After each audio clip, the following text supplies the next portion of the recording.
let's get into the real topic today. Teams most likely to go from worst to first. Obviously, there are 8 of these teams. I will list them, how this conversation is hopefully going to go. We haven't ironed out the plans fully, but we will, in the end, basically have a ranking of teams most likely to go from worst to first, and just kind of rank and chart and stick teams above or below ones who are already on the list. Okay, here are the first 8 teams, and then Daigle, I will pivot over to you to nominate probably the one that you think deserves to be at the bottom of the list. Here are the 8 teams: the Jaguars, the Bengals, the Chargers, the Dolphins, the Panthers, the Lions, the Cardinals, and the Redskins. Fun group of 8 teams, some we've already discussed. Daigle, which one do you think most likely has no shot of winning their division this year?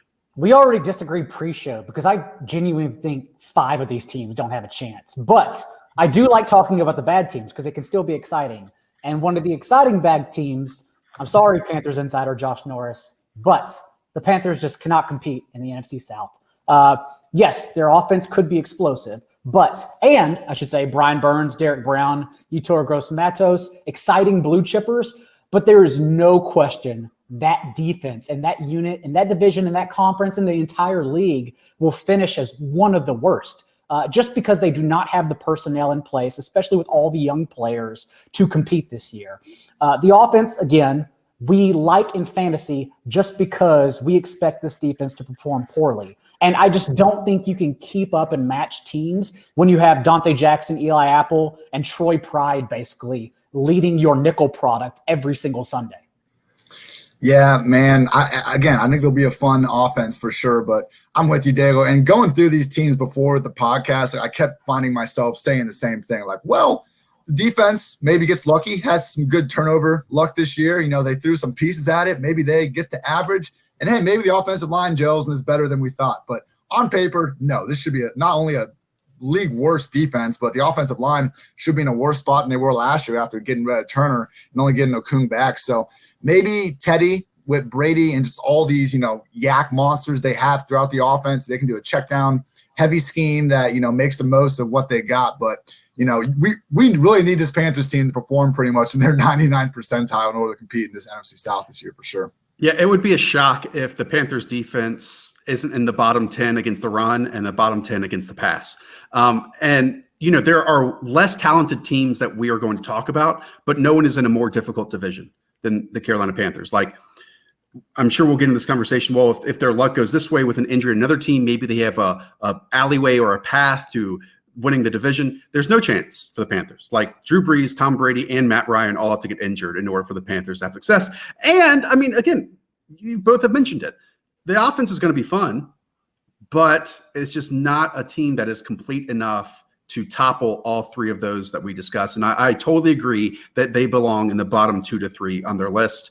On this list, I'll throw out the Cincinnati Bengals as the next team. Okay, because while they have their foundation now and they have their identity now in Joe Burrow, I think the offensive line is a fatal flaw. I think that it might be the worst unit in the NFL. And while they absolutely should be better than what they were in 2019, it's too tall of a task to topple the likes of the Baltimore Ravens and the Pittsburgh Steelers, who obviously show what they can do without their quarterback last year, still win more games, go 8-8. And then obviously the Cleveland Browns have some talent on their team as well.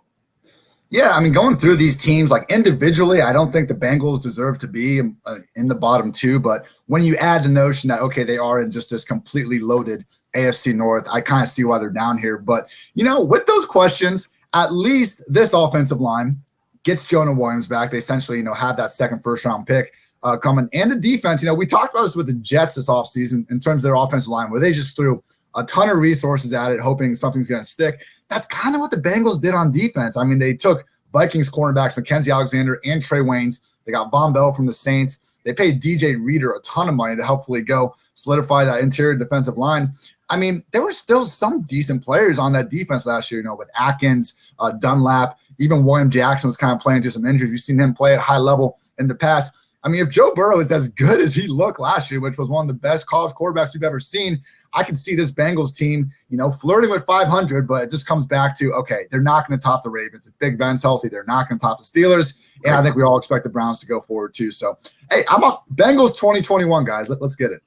Ian has been one of the loudest voices for Burrow as a late-round quarterback with upside this offseason, but that's because their offense could be exciting. He touched on it. Their defense is still worrisome. And as you said, Josh, the offensive line, as much as we love Jonah Williams, arguably the best tackle among last year's class prior to injury, there's still a lot to learn about this team as the whole.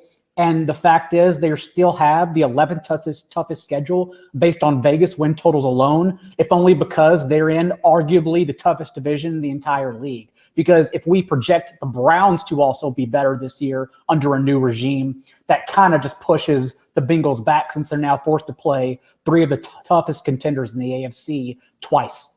Yep, super fun skill position players. We keep saying it, right? Joe Burrow, along with Joe Mixon, along with Tyler Boyd, along with AJ Green, along with John Ross, so it flashes, along with T. Higgins, and I guess you can throw Alden Tate in there every once in a while, even though he's probably going to play 15% of the snaps. Ian Hartitz. Okay, so we have two in this bottom group that we absolutely don't think will win their division.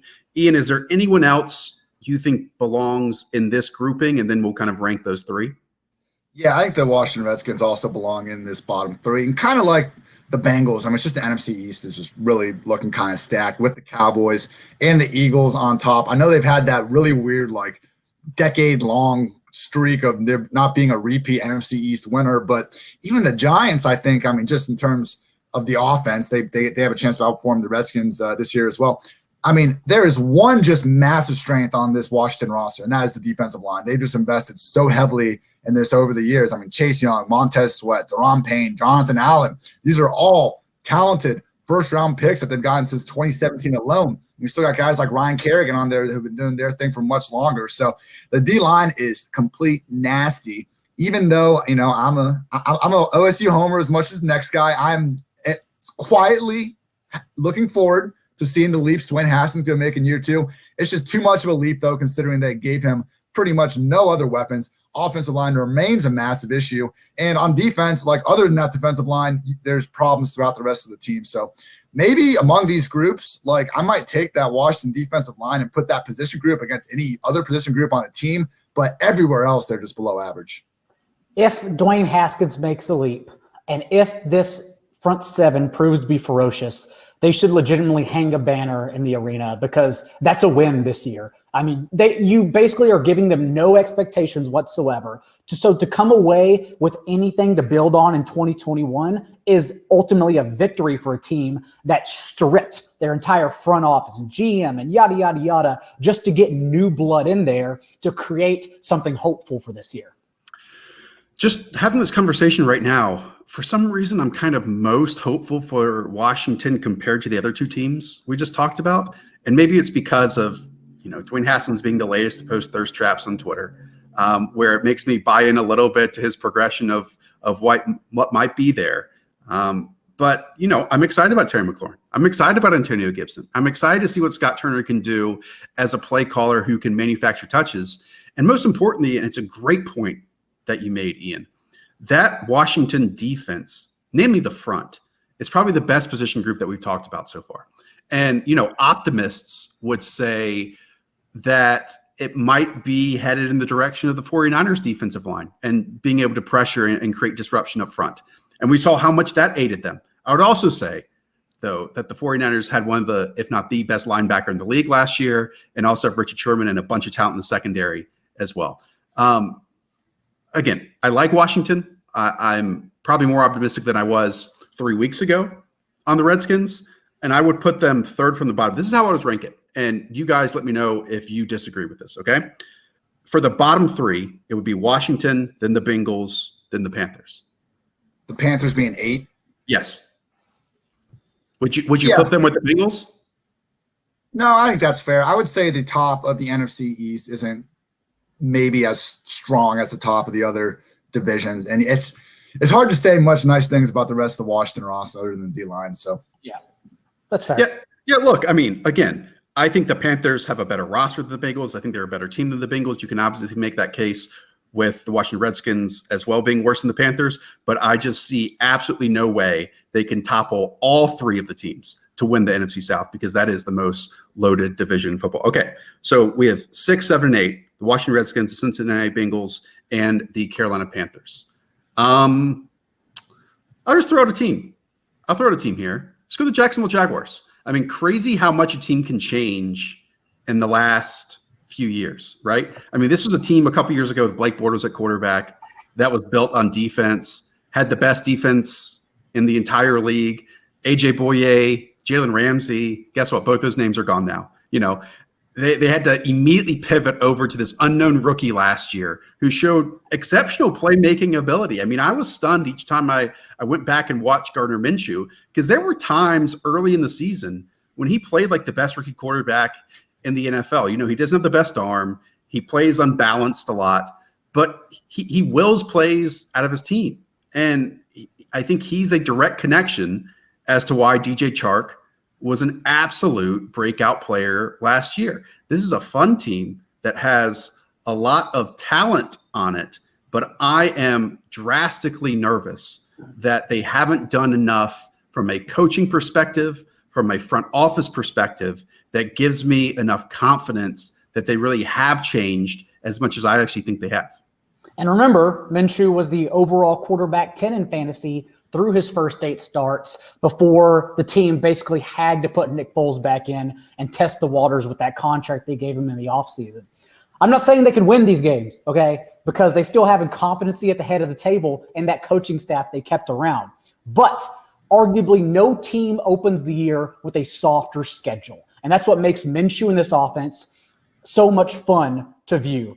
Jaguars host the Colts in their season opener, then travel to Tennessee and face Dolphins, Bengals, Texans, and Lions before hitting their bye. Again, all of those are winnable games, honestly. The fact is, though, I'm sure Ian may mention this a little bit, their defense is also probably going to be an issue. Daigle, where's the AFC Championship dark horse? Well, that's why conversation I thought I was going to get. That's why, though, you can't put them with those bottom 3 because I still think the AFC South is so weak and wide open that they could potentially, like if we're expecting the Texans offense to fall backwards, and we know they don't have that great of a defense anyhow, and then the Colts still have question marks with Phillip Rivers, again, we can't just pencil them in to bounce back immediately after last year. And then Tennessee's offense, we don't expect to be that explosive as well. Suddenly, it's kind of open for Jacksonville to sneak in. But there you go. You got me to say it. I hear you. The division argument is, I think, what you need to hang your hat on because, yeah, it's just kind of one of these things, again, where we're doing a lot more hoping than analyzing with this defense. You know, kudos to them for adding Joe Schober. You know, they got also Rodney Gunter. But, you know, when you lose Calais Campbell, AJ Boye, we don't know what's going on with Yannick. Kind of haven't heard from him on social media in a while, but that situation doesn't seem like it's gotten any better. You know, we're going to need those 3 top 75 pick defenders to produce as rookies because it doesn't look like Telvin Smith's going to be coming back anytime soon. You know, it looks like a bottom barrel defense. Maybe if these guys step up, they're going to approach average. I think on the offense, you might just be giving me a little bit too much credit. This offensive line still trash. Behind DJ Chark, I mean, Laviska, their rookie, he's kind of going to be their next weapon. I hope this offense gets away from feeding Leonard Fournette 300-plus touches. We kind of saw what excuse me. We saw what doing that tops out with. I don't know, John. I feel like we're just jumping in way too many hoops here. But the AFC South argument, I get it. Yeah, the division argument, I mean, in their division is the Indianapolis Colts, who have obviously a decent roster last year and hoping for an improvement from Jacoby Brissett to Phillip Rivers, but it's not a stretch to say that Phillip Rivers' arm might be even more questionable this year than it was last year. You have the Tennessee Titans, who, you know, were a 10 to 12 game wonder last year, not including the playoffs. And who knows if that recipe is going to work once again in year 2. And then you have the Houston Texans. Houston Texans, new play caller, you know, trading away DeAndre Hopkins, trying to work in the backfield with David Johnson, and still had offensive line questions last year. You know, the division argument is probably the best one. But Ian, to go back to your point, there's the Leonard Fournette situation. There's the Yannick Ngakoue situation. Certainly not calling this team flawless at all, but the early season momentum that Daigle brought up as a possibility would do wonders if we all believe in Big Mo for a win-loss column, in the win-loss column for teams in the season. I also think Jay Gruden is one of those guys who should never be a head coach again, but fits quite well, kind of like Wade Phillips, in a specific role in the league. And I think he's a really good offensive coordinator. Also, I'm offended by the O-line is trash comment. I think Juwan Taylor and Andrew Norris are actually promising players who just had down years. Could be wrong there, but I think if they become an average offensive line, that suddenly this entire offense becomes extremely fun. We don't have to put them at 5 right now. Let's just talk about this group that we might still think that they are in. At 5, it's fine. Okay. Ian, is there another team that you think is kind of in that same category as the Jacksonville Jaguars? I mean, the Chargers, just because the Chiefs should be the overwhelming favorites in the AFC West. Rosters, you can't even compare the Chargers versus Jaguars. I mean, there's talent everywhere in this Los Angeles Chargers team. We know the defense is loaded. Bosa, Ingram. I'm really high on Denzel Perryman, Derwin James, Casey Hayward, Desmond King, Chris Harris. Literally studs everywhere. I think, Hayward and King maybe aren't quite as good as we were giving them credit for 2 years ago. But, you got Chris Harris in that mix. Hopefully we get a healthier Derwin James. And, this secondary is going to be legit. And with those, beasts on the D-line I mentioned, defense is going to be very good. But it's just, can you get past the Chiefs? Can you get past an up-and-coming Broncos team? The Raiders, I'm not high on. But, we got guys like Peter King throwing them into their top 10 power rankings for next season. So, it's the AFC West, kind of underrated, looking like a pretty strong division. I don't think Tyrod and Herbert are really going to be the answer in 2020. But hey, with Keenan Allen, Mike Williams, Hunter Henry, Austin Eckler, maybe an improved offensive line, there's definitely a chance for the Chargers to contend for a playoff spot if things go their way. I just don't know how they get past the Chiefs or anyone else for that matter. No matter how improved they are this year, and I really think they were the ones who put the best concerted efforts into improving points of weakness, whether it was their offensive line, whether it was their defense. I think the Chargers got stronger across the board outside of quarterback. We're going to know immediately with this team because they host the Chiefs in week 2. So no matter what happens in traveling to Cincinnati against Joe Burrow in the season opener, Patrick Mahomes coming to town for essentially the Chargers' Super Bowl, that's going to tell us where we should do them the rest of the year pretty much. I think that this is the division, the AFC West, that probably is the most jumbled in terms of you have the Kansas City Chiefs out in front, clear out in front. But I would listen to any argument that says the Broncos the next team, or any argument that says the Raiders the next team, or any argument that says the Chargers are the next team. And for the Chargers, it probably comes down to what Tyrod Taylor are we getting? Is it the one that we've seen in the past who obviously can win, or is he someone who can really elevate everyone around him? Is he going to lift everyone around him? And if not, and I think that this is the possibility, maybe the real possibility for them to have that path to winning this division. What if Justin Herbert just goes out and outplays him in the preseason, whatever preseason we have? If it's 2 or 3 games, what if Justin Herbert just looks drastically better than Tyrod Taylor? Will the Chargers and Anthony Lynn have enough confidence, enough faith in their rookie in that moment? Because if not, then they might be, decreasing their odds of victory, their ceiling as an offense, if they just want to trot the veteran out there. But what if Justin Herbert just comes in and lights the league on fire like we have seen other rookies do compared to the, spot starter, the fill-in starter, the guy who is warming the seat for that rookie in the future? Again, a storyline we have seen in the past. Ian might have a different spin on this, but I just don't see Anthony Lynn as the type of leader of men like Pete Carroll where they extend or they sign Matt Flynn in the offseason, but Russell Wilson outplays him, rookie Russell Wilson, and so they throw him under center. Anthony Lynn has ties to Tyrod Taylor from Buffalo, and unfortunately, we know the NFL is a buddy-buddy league. I think those way stronger than no matter how Herbert performs, in my opinion. I think it's just the draft capital. I mean, quarterbacks are not selected in the top 10 picks to sit on the bench. I mean, we've seen this happen again and again and again. Okay, I think Mahomes went barely outside the top 10, but first-round quarterbacks generally as a whole, the overwhelming majority start at least 10 games to rookie. Even when we have these situations, where the Daniel Joneses and the Josh Allens, everyone throws up in their mouths when they're picked. I know Justin Herbert had some people questioning if he could even be a viable professional quarterback. People were scoffing that he could be going over Tua. I get it. I'm not even disagreeing with those takes. But again, quarterbacks get drafted in the top 10. Doesn't take much for the front office to say, hey, guys, let's see what we got. So, okay, do we feel like that is the ranking at 4 and 5, the Chargers at 4, Jaguars at 5? Yes? In terms of winning their division, yes. Yeah, because I think the Chargers have a much better chance to even finish like number 2 in their division, whereas Jacksonville, still a lot of things have to happen. Yeah. By the way, the alternate title to this podcast is, hey, these are teams we haven't talked about enough this offseason so far. So now we can talk about them. Bad teams, here you go. Okay. Who hasn't? Daigle, you haven't nominated in quite a bit. There's like a top 3. I really think there's a top 3 that has a chance of winning their division most of this group. Which one do you want to talk about first, Daigle? And then we can rank it later. Let's start with the Dolphins. Because go ahead. That would be my pick. That would be my pick to win it. So go ahead. Okay. I don't know if they'll win the division, to be quite honest, but I would say, especially since they're returning a significantly similar offensive cast, what I'm most not excited, but curious to see is if and how much their offensive line, arguably the worst in the entire league last year, improves with these new faces in year one. Austin Jackson, we know, the youngest tackle among this year's class, drafted in the first round to take over at left tackle immediately. Robert Hunt, arguably who was the best guard had he transitioned there from LSU like he initially was expected to, suddenly sticking at right tackle and starting there this year. And then they added Ted Karras from the Patriots in free agency, and whatever they can get out of Eric Flowers in year one, who knows? But the fact is, at least it's not the same guys that they had last year who just proved inept at that position. So I'm curious, especially if we have Tua under center, which still is up in the air right now. This unit in particular, like even a leap to league average would help immensely.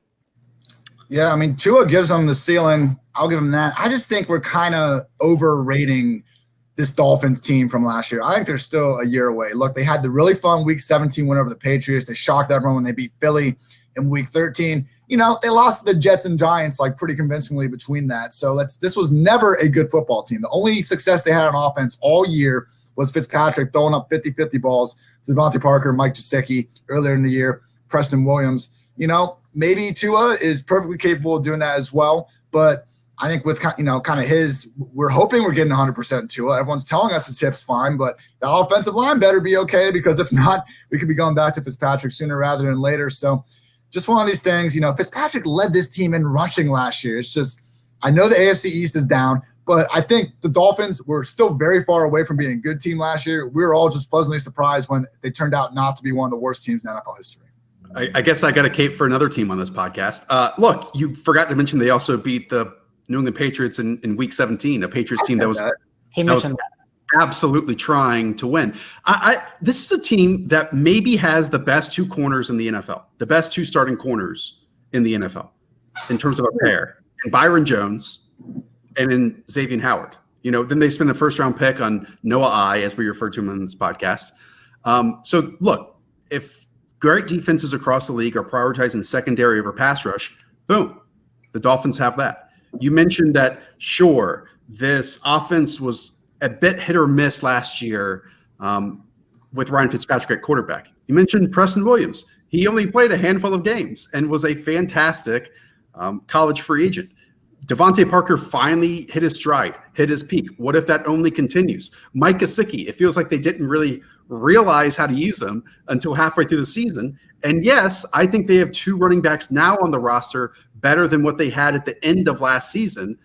Patrick Laird was their rusher for a game. Guys, now you at least get Matt Breida and Jordan Howard in the backfield with hopefully an improved offensive line. And I'm even including if Ryan Fitzpatrick is a starter with Chan Gailey, who has great history with, and if Tua gives them a better chance to win, then Tua's at quarterback. And more important than anything, and this is why this conversation is fun, it's not just about the individual team, it's about the division that they're in. There is no team in this division now who has a stranglehold on the position, who has the ability to lock that in. The Patriots have done it for so long. Nope, not anymore. The Buffalo Bills, Josh Allen, roller coaster. What if it goes on the decline in 2020? Then the New York Jets and Adam Gase is a fire that is combustible right now. There's an easy path for me to see the Miami Dolphins winning the AFC East in 2020.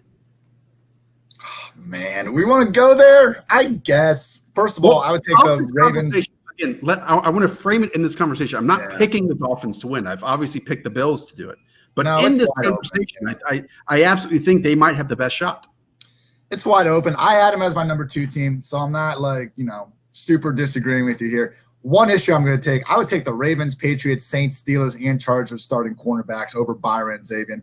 All right, Xavier, credit to him for taking number 1 wide receivers last year, but that dude got roasted almost every time he did do so. Byron Jones, we're going from him playing a nice little cozy system in Dallas where he never had to move from his left side of the field. Now he's being paid $80 million plus. We'll see if they're still doing that. Adding the first-round cornerback helps. It's a strength for sure. But what's going on with the rest of the defense? All right. I mean, again, smart teams, the Patriots have, said, okay, cornerbacks are more important defensive line. If they had any semblance of a pass rush, though, or just anything decent up the middle, I'd feel better about believing this defense is going to be anything better than below average this year.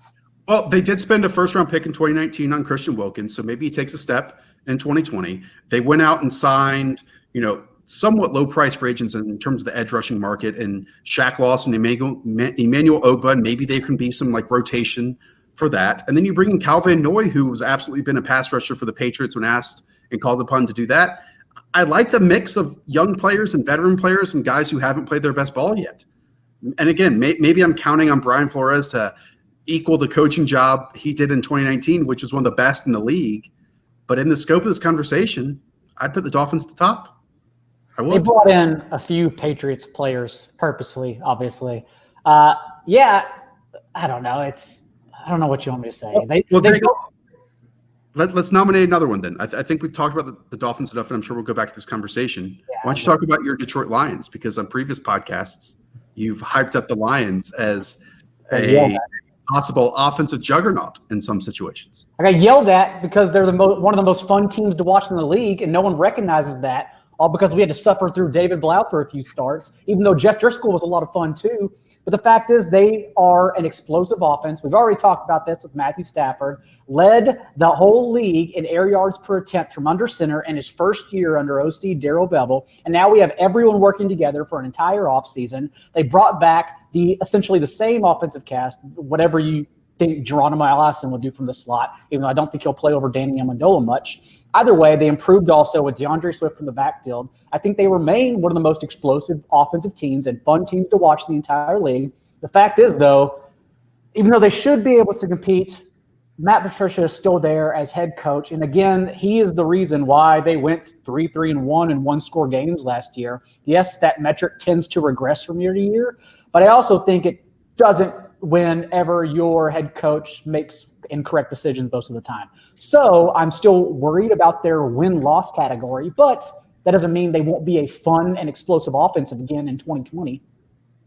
Also quietly a team, and we're talking about the Dolphins improving their cornerback room. How about adding Jeffrey Okudah and, whatever is left of Desmond Trufant to Detroit? I mean, losing Darius Slay, I get it. Might not even equal that out.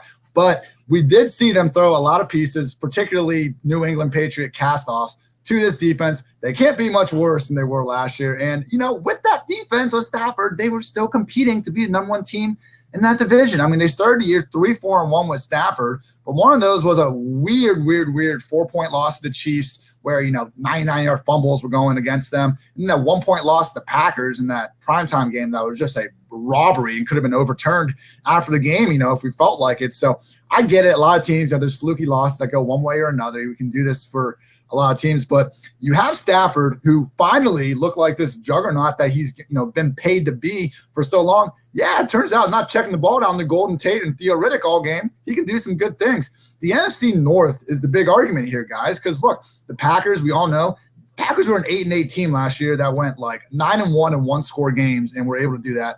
Big time regression there. The Vikings, I don't know. The defense looks, for the first time, the defense isn't going to have the same sort of continuity that we've seen in past years.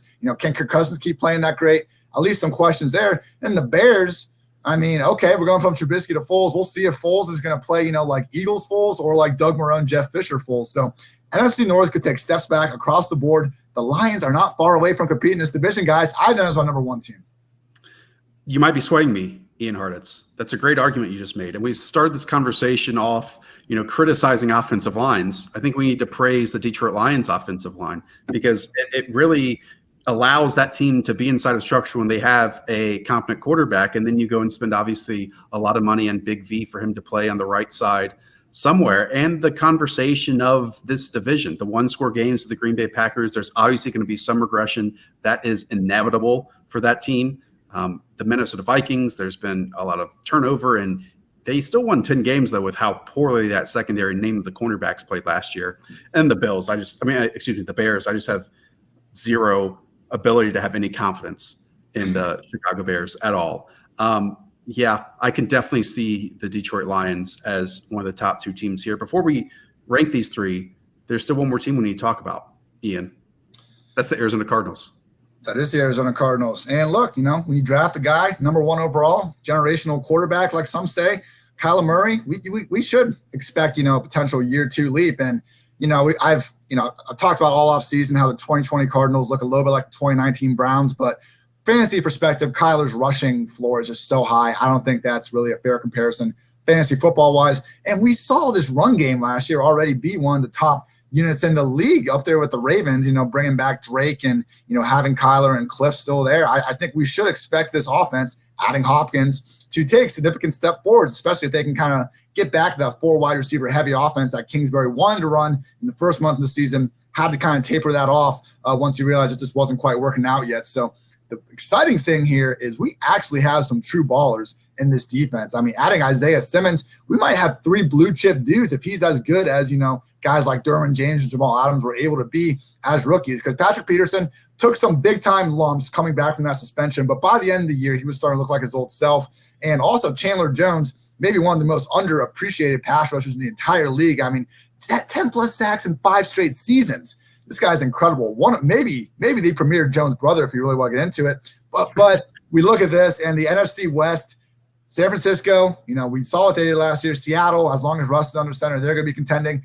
Even the Rams, I mean, I'm a little worried about ranking the Rams 4th, although I probably would, just because, I still do have that respect for Sean McVay. So the path for the Cardinals, the roster looks good. It's just being in this division, I think, is kind of their potential kryptonite. Not to mention first-round linebacker Isaiah Simmons, who it sounds like they're already going to misuse out the gates, but he is such an elite specimen that even his talent could buck perhaps the way they mistreat him in their personnel. Having said that, I also think they just got better on the offensive line, honestly. One of only 7 teams to allow 50 sacks last year. But again, rushing quarterbacks historically take more sacks behind the line of scrimmage. And just by adding Josh Jones, one of the top prospects, and locking up DJ Humphries on the left side of the line, there's just a lot to like about this team. My concern, my argument against them from trumping the Lions in our rankings would be the Seahawks and the 49ers. I would say it's impossible to argue against the Cardinals having the best offense of these 8 teams. Sure. Yeah, that offense is fantastic. It's an offense-oriented league. We talk about it all the time. If they go out to 14-point leads in most of their games, then their defense is automatically going to look better. You dictate what opposing offenses do when you have big leads, 2-point lead or 2-score leads on the scoreboard. With that said, I just don't see how this team can immediately overcome the 49ers and Seahawks. I can see them, as you guys have said, overcome the Los Angeles Rams right now. I can make that case. Can't do it with the Rams. Can't do it with the Seahawks. Can't do it with the 49ers. And to me, that's why I would put them 3rd. Even though I love this offense more than any on this list, and a lot of their defensive pieces more than the Dolphins and the Lions, I see an easier path when we consider the actual divisions of the Dolphins and the Lions than I do the Arizona Cardinals.